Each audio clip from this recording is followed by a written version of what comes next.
I'm your host, Logan 123. You're joining me for AME2, Chapter 13, on Thin Ice.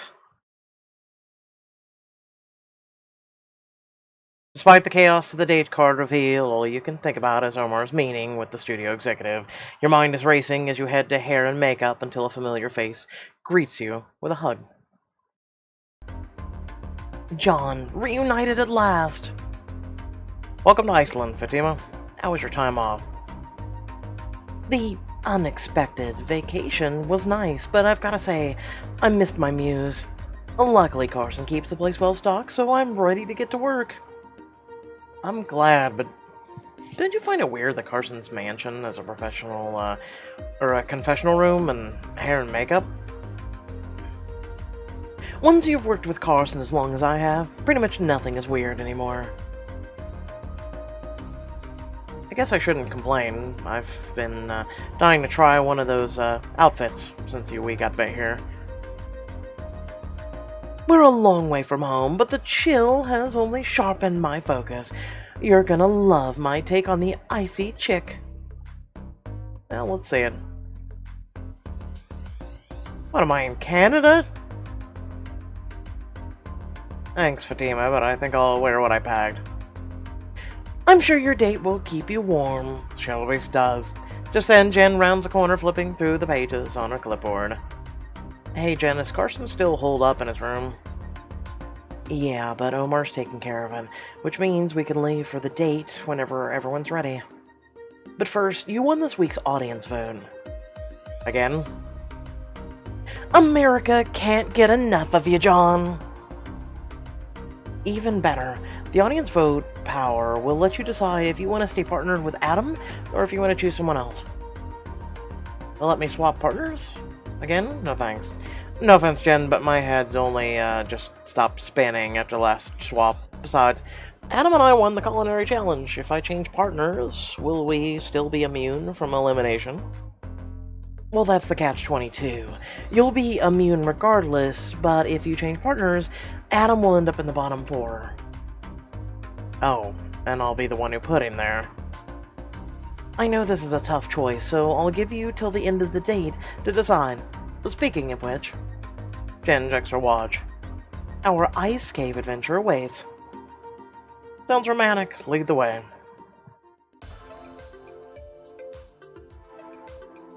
Outside, Derek, Mackenzie, and Adam are dressed warmly beside a fleet of snowmobiles glinting in the morning sun. Ice caves, here we come. John, are you sure you'll be warm enough? I'll be fine. An icy wind picks up and cuts through your outfit's thin material. Oh, I guess it's colder than I thought. Alright guys, it's about an hour trip between here and the glacier, so we'll need to get going soon. She gestures to the vehicles parked nearby. You'll be following the production team on these snowmobiles, so grab your partner and hop on. Oh, I'm definitely driving. Not if I get there first. Adam turns to face you. What do you say? You want to drive this thing? I'll sit back and relax. I do my best sightseeing when I'm not behind the wheel. Huh, works for me. Adam swings his leg over the snowmobile and offers you a hand up. Nice. Climb on, and the machine roars to life beneath you. Up ahead, the first snowmobile peels off, and you speed after them in a flurry of snow.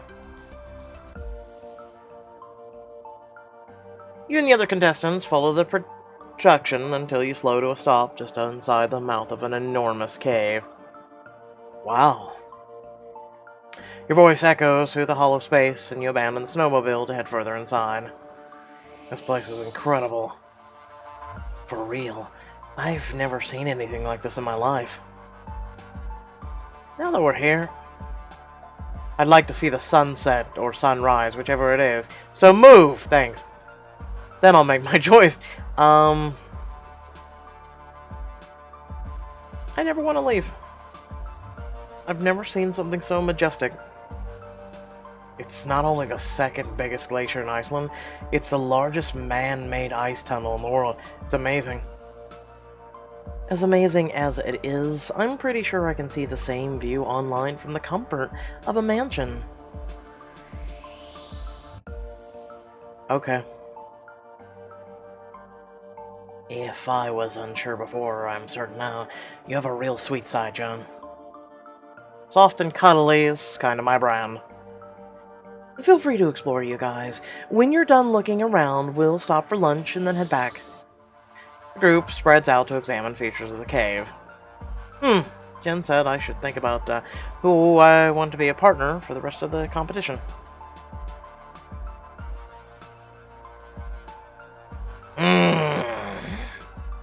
I'm assuming this is going to let us talk to all four. Because Jen is one of those options. Mackenzie stands near a passage in the cave that opens out into the ice shelf, her head tilted back, staring at the cliffs above. Careful, don't want to crick in your neck. It's definitely a sight to see. Look at all this. Just a minute ago you said you'd like to see it from the comfort of a mansion. She wraps her knuckles against the icy blue wall. Glacier, those cliffs, they've been here forever. Well, you know what that means. We should grab a photo. With what? We're not allowed to use our phones. Oh. Well, Jen can do it. You wave over, Jen. Could you snap a quick pic for us? For when the competition's over. I don't see why not. Huddle up, you two. Aha, see? Out thinking outside the box. See, Mackenzie? Now give me your best freezing my butt off face. Mackenzie snuggles up against you as Jen holds out her phone to take a photo. Looking good. I'll email this to you when shooting's over. Now we just have something that'll last. A quick cell phone pic is hardly set in stone. Okay, smarty pants, think of a metaphor. Memories don't last forever, but that doesn't mean we shouldn't make them while we can. I'm glad you think about things like this. Sometimes I focus so much on the bigger picture that I forget to smell the roses. She pauses and looks around the cave. Or in this case, feel the ice. Life is a series of little moments. If you pass up too many, eventually the big picture will be missing pieces. Ah, so we did get to talk to everyone. Alright, let's go with Derek. Derek is deep in conversation with the tour guide when he sees you. He excuses himself and turns to face you with an excited eyes. This is incredible. I guess that means you're having a good time? How could I not? There's just so much history here. Well, how about we learn more about it? There are signs and plaques everywhere. What better place to do a little research? It's like you read my mind. You walk through the cave and examine the signs. They're written in both English and Icelandic, and you marvel at the foreign script. Wow, this area not only has a glacier, but at least 2 active volcano systems nearby. Talk about fire and ice. Things like that are part of why I love to study a place's backstory. It's the little details about it that makes it special. Derek stops and turns to face you. If you think about it, you can apply the same logic to people. Derek is now your ally. Ooh, I have 3 allies now. Couldn't agree more. Go to Adam. We'll go to Jen last. Find Adam perched on the seat of the snowmobile you rode in on. What are you doing over here by yourself? Just admiring the view and daydreaming about taking one of these babies through the tunnel. The ride here is the closest I've been to being on my bike in a while. I miss it. Well, let's go to the tunnels then. Why daydream when you can have the real thing? Jen said that we could explore. I doubt that she meant what we could take these to do. Climb onto the back of Adam's snowmobile. Well, but she didn't say we couldn't, so start her up. Okay, but if we get in trouble, I'm blaming you. The machine roars to life and Adam steers the bike onto the ice-covered paths. You pick up speed, flying through the tunnel, and your cheers echo in your ears. Woo! Adam takes one final turn, and the snowmobile skids to a stop. Back at the entrance of the cave, you hop off the vehicle, breathless. Well? Okay, you were right. That was so much better than anything I could have dreamed. I just want you to get the most out of this experience. After 3 seasons, you deserve some killer memories.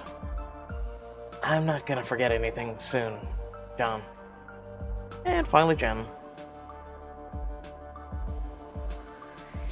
You sneak over to Jen, who's standing just outside, directing the crew members as they maneuver the equipment in and out of the glacier. Jen!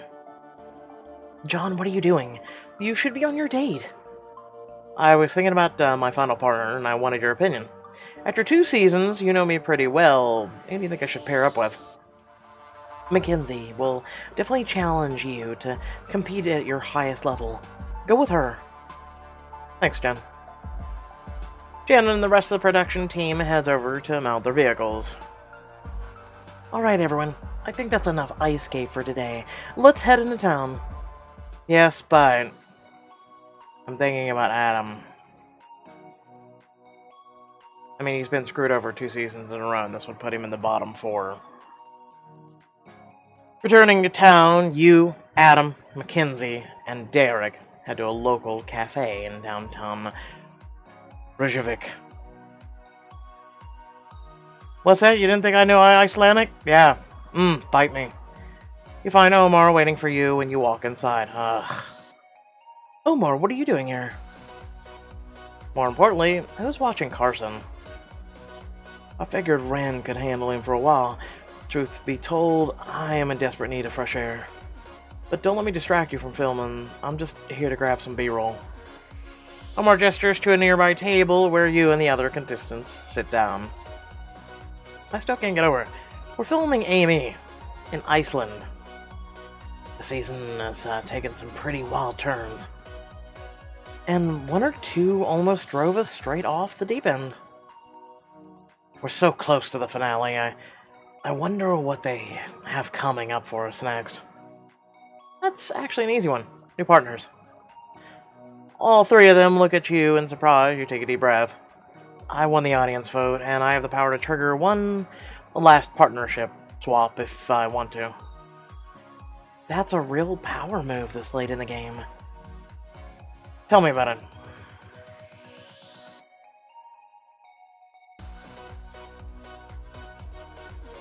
What if it shakes things up too much? The constant partner shuffling hasn't really helped anyone. I'm not sure I want to make everyone start all over again. Great point. Besides, you're strong enough to win without hamstringing the competition. That's just it. It's a competition. Can you afford to throw away an obvious advantage this close to the finale? You make some great points. I know it's your choice, but I think we'd be great partners with your added instincts and my adaptability. We'd be the world's most eligible. I can totally see that. If it makes any difference, I think we should stay partners. Switching now means you'd have to play catch-up with someone else. This close to the end, it could be make or break. That's true, too. Sometimes you have to lean into the chaos, John. I say we team up and do it together. But we'll all respect your decision, no matter who you pick. Jen brings the camera crew over. Alright, John, we're ready to roll. Who do you want to be your final partner?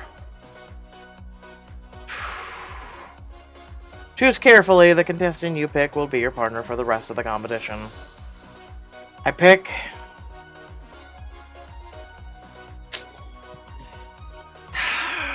God damn it.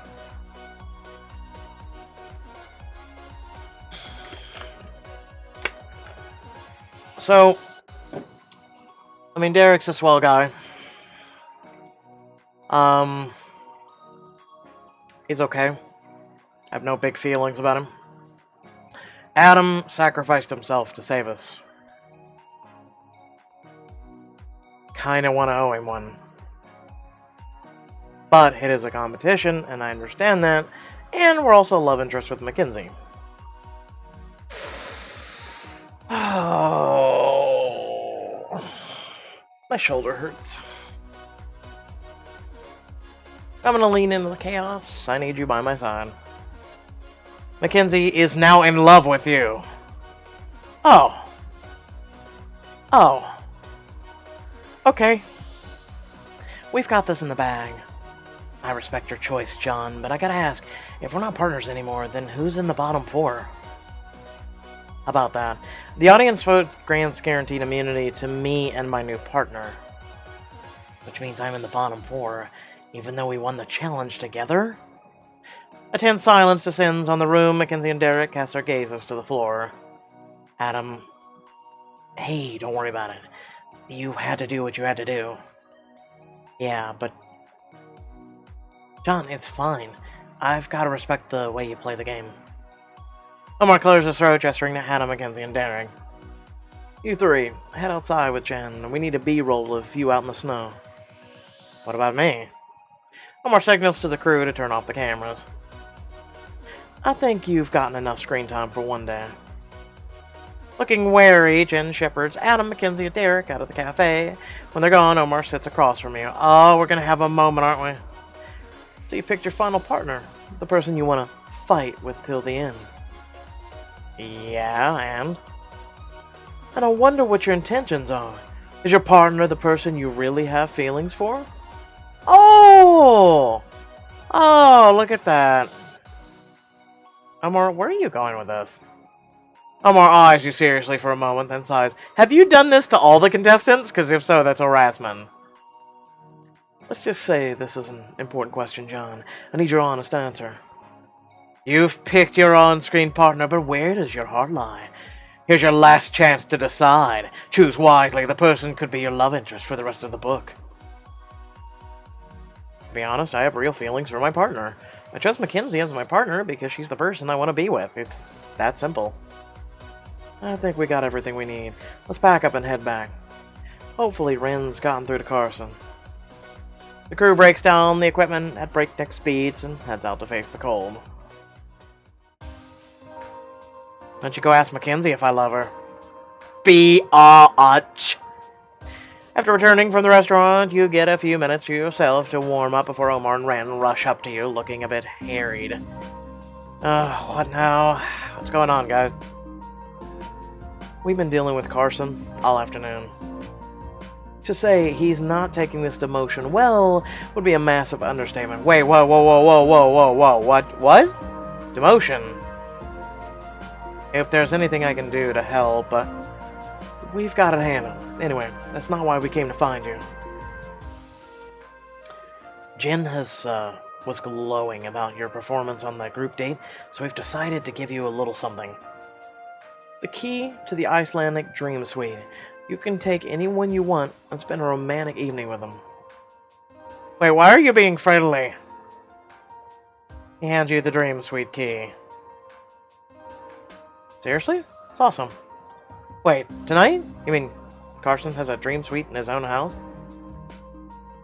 Let's not overthink this one.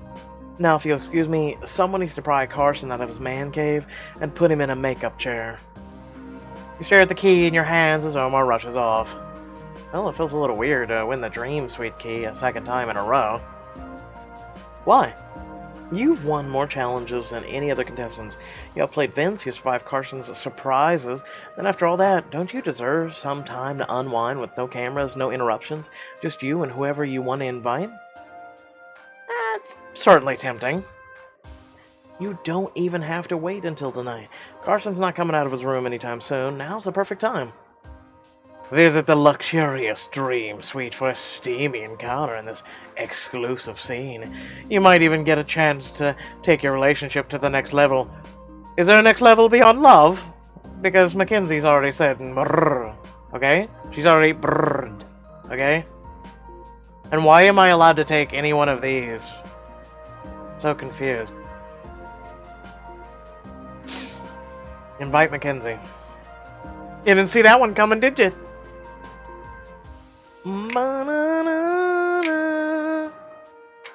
You tighten your grip on the key and go in search of Mackenzie. You catch up to her in the kitchen. Going my way? Depends. Where are you going? To bed with you. I mean, what? To the Dream Suite. Slow smile spreads across her face, and her eyes sparkle. Lead on, then. You take her hand in yours, and the two of you sneak off to the Dream Suite. You lead Mackenzie down the hallway, turning the key in the correct door. You walk into a luxurious appointed suite. Wow, Carson spared no expense. Yeah, I don't really want to think about Carson right now. Mackenzie shuts the door with a soft click, and in the next moment, throws her arms around you and kisses you passionately and a little breathlessly. Wow, Mackenzie. Don't waste much time. I've wanted to do this all day. You can't blame me for being a little impatient. Impatient? But anticipation's part of the fun. Take Mackenzie's hand in yours and press a kiss onto her palm, gently nipping the sensitive part of her wrist. Mackenzie's breathing quickens. Now that's more like it. A mischievous smile lights up her face, and she takes your lower lip between her teeth. A delicious shiver runs down your back. Feeling a little chilly, are we? Well, we did just spend the better part of a day surrounded by glaciers and ice. I can think of some ways to heat things up. Oh, so can I. Let's warm up by dancing together, taking her clothes off. That's supposed to warm us up? I'm gonna need you to demonstrate that science. With a sultry smile, you tease off your clothing with an aching slowness as you sway from side to side. A button here, a zipper there, revealing a bit more skin every time. John, wow. Is it working? I'm definitely feeling a little hot under the collar. Maybe even too hot. Oh, you're still wearing a collar? Well, that's your first mistake. Laughing, Mackenzie reaches down and sheds her clothes with remarkable speed. I feel better already. Stripping down is the answer to everything. Aren't I always saying that? Pull her closer until you're skin to skin. Hot enough, Mackenzie? With an avid grin, Mackenzie slips out of your grasp and folds back the covers on the sumptuous four-posted bed. Mackenzie lies back against the cushions and stretches like a cat before crooking her finger at you. You tell me. You quickly slip under the sheets with her. Looks like you got me right where you want me. I want to drive you wild. I was hoping you'd say that. She moves to sit up, but you capture her mouth in a kiss. You feather more kisses along her jawline and throat as you slowly lower her back down. I think I'd like to lead this time. You pin her wrists above her head with one hand. You can certainly try. You nip at the tender skin of her shoulder, and Mackenzie shudders, flexing against your grip. Try harder. You kiss her greedily, dragging your free hand down to where your bodies meet. John, yes. As your rhythm increases, Mackenzie begins to shake beneath you. No fear. If I can't touch you too. The moment you release her wrist, she hooks a leg over your hip and flips you over. Oh. You didn't think I was gonna take it lying down, did you? Silly me. Mackenzie kisses you slowly, stroking into your mouth as she rocks against your hand. Mackenzie. Relax, John. We're in this together. I'm not leaving you behind. She slowly sinks a hand between the two of you, and it's your turn to tremble. That's it, John. Keep up with me. Just like that. Strive to match Mackenzie's pace for pace, and soon the two of you are quaking as pleasure rises up to overtake you. You stir from your doze a few minutes later as Mackenzie cradles her head on your shoulder. Thinking about something? You might think this is a little weird, but I was thinking about partnerships. What, you mean like on the show? Mackenzie nods. Since you used your audience vote to bring us together into the dream team, I've had some time to think about it. Partnering people up might have been Carson's best idea. Really? His best? I'm talking about the idea itself, not Carson's shoddy execution. So many reality shows are designed to pit everyone against each other. Trust no one is the rule, but pairing people up forces them to know each other, rewarding teamwork that changes the whole dynamic. I can see that. At the end of the day, you have to trust your partner, at least to some extent, if you don't want to be eliminated. And I thought that would be the hardest part. But barring my time with the snake who shall not be named, I worked really well with my partners. Well, that's because, you've always had confidence in yourself. It's easier to trust other people when you're able to trust yourself, and you've never had a problem with that. Why would I? I'm awesome. I mean it, Mackenzie. You can handle anything, even being paired with Sorry, I mean, even being paired with the snake who shall not be named. I always worried that being on this show would change me, but I never imagined those changes might be for the better. Actually, no. AME didn't change me. You did. Mackenzie clasps your chin in her fingers and draws you in for a kiss. You challenge me every day, John, to be stronger, to play smarter, to take risks. You remind me what it means to be brave, John, what it means to care about something bigger than myself. I love the woman I am when I'm around you, and I love you, John.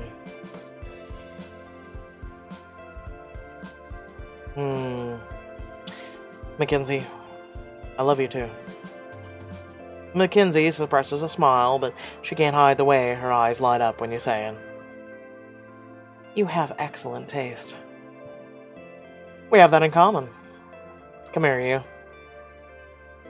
After a few more minutes of snuggling, you reluctantly sit up. I think we better head out in case Carson decided to give up the siege. We can't exactly set a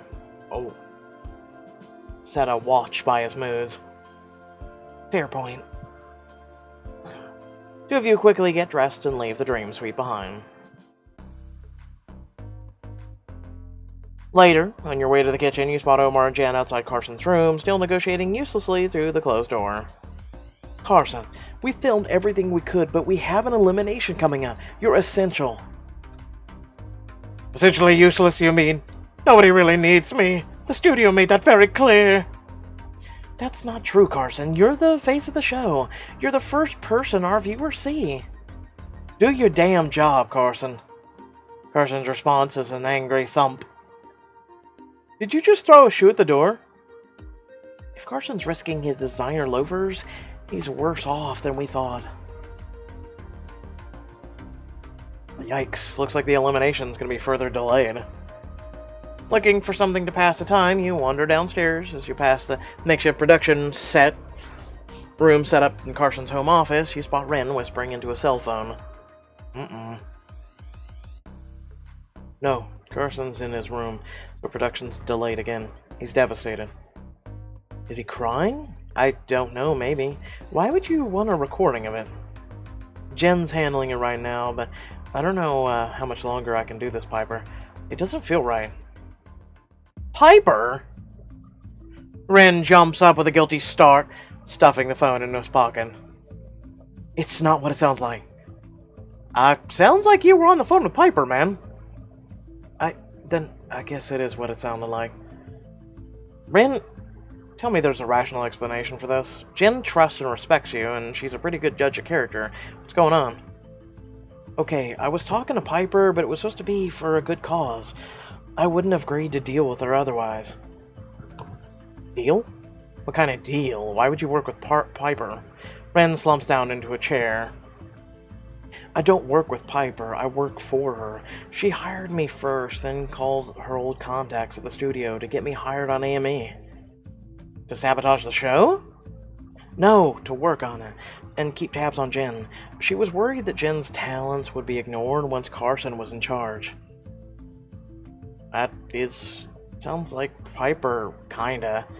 She basically said as much when she first tried to poach Jen for Game of Love, but wanting what's best for Jen isn't the same as knowing what's best. Jen never appreciated Piper's attempts to toughen her up. I'm starting to come to that conclusion, too. And how do you think Jen will react when she learns the truth? Ren jerks up out of their chair, their eyes frantic. Please don't tell her, John. Please. Jen's the best boss I've ever had. Working for her has been amazing. You have a funny way of showing it, man. It's the truth. The only reason I kept this up for so long was because I thought I was helping her.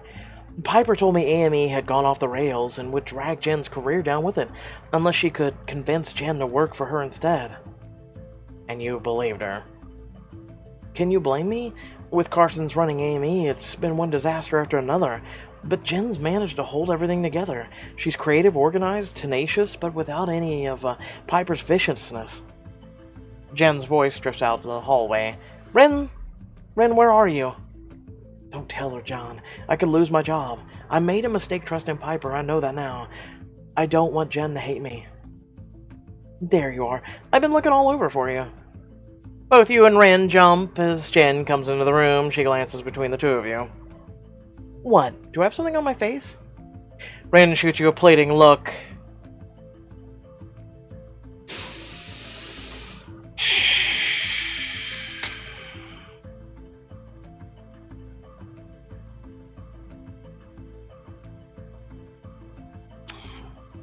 Ren, I like you, kid. I like you. I don't like you as much as Jen, but I like you.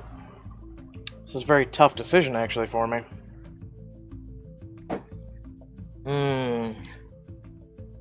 I mean, Jen is contemplating going to Game of Love.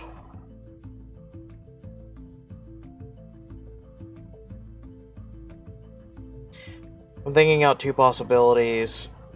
One, Jen finds out. She accepts it. Jen's been a very forgiving person up until now.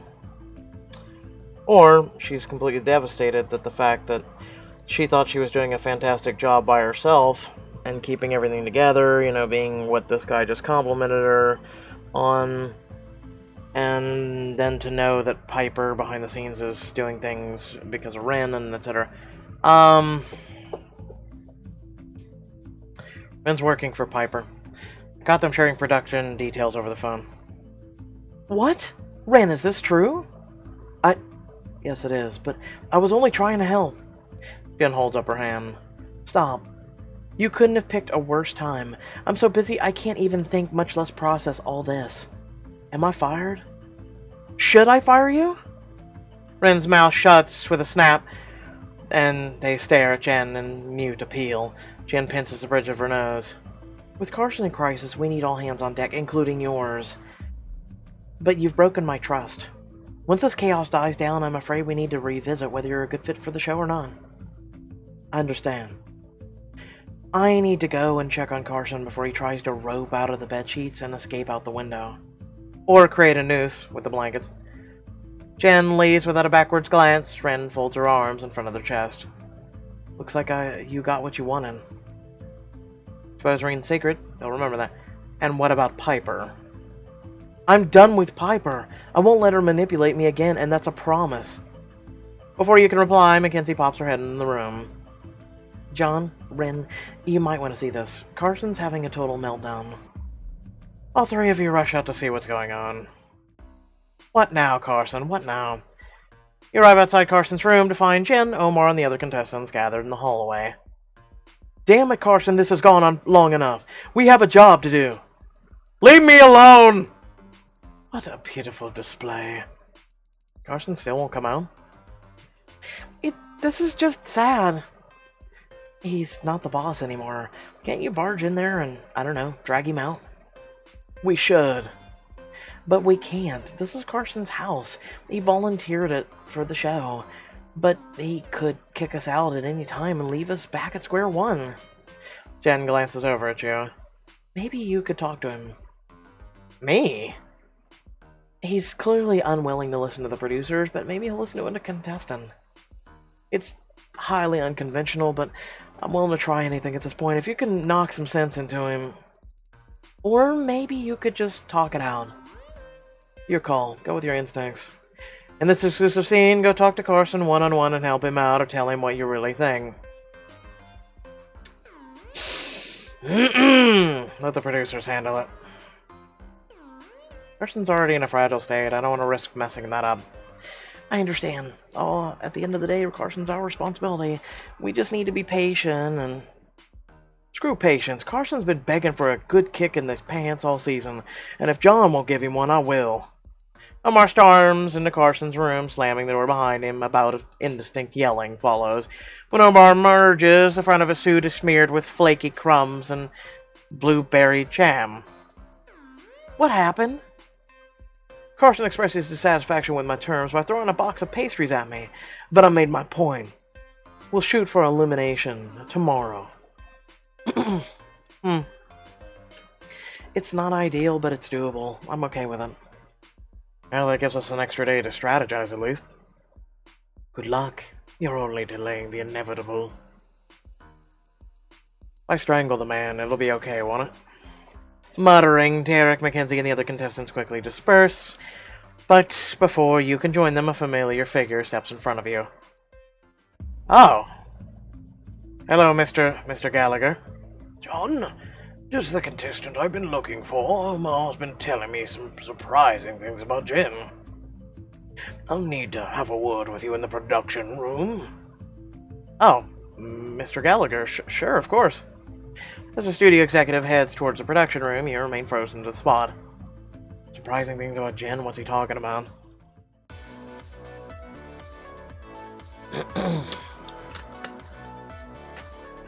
Has Omar sabotaged your chances of making it to the finale? Find out in the next episode of AME.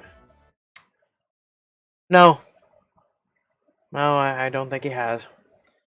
Something tells me, next chapter is going to be where he kind of insinuates things, and you either have to play straight poker face, or you have to be like, no, Jen forced me into it. She put her hand down my pants. Help, help, help. You know, the whole pointing fingers, Me Too movement crap. Oh, we're not going to get into it. Basically, I know someone's going to take that comment out of context. I better clarify, shouldn't I? As of lately, we've had a lot of people pointing fingers, and they have had zero truth behind them. And if anything, there's been a lot of malicious nature. Vic Mignogna is a perfect case of what's happened. Jussie Smollett is another one. There's a lot of cases coming out lately which are completely fictitious. They're about as real as AME. Actually, AME is more real than some of these people's tales. And as they're being found more and more guiltily and fictitious, the Me Too movement is starting to be watered down. And it's kind of hurting people's, coming forward and doing things like that, and these people just don't care. So, without further ado, thanks for watching, and I'll catch you all in the next video. Peace.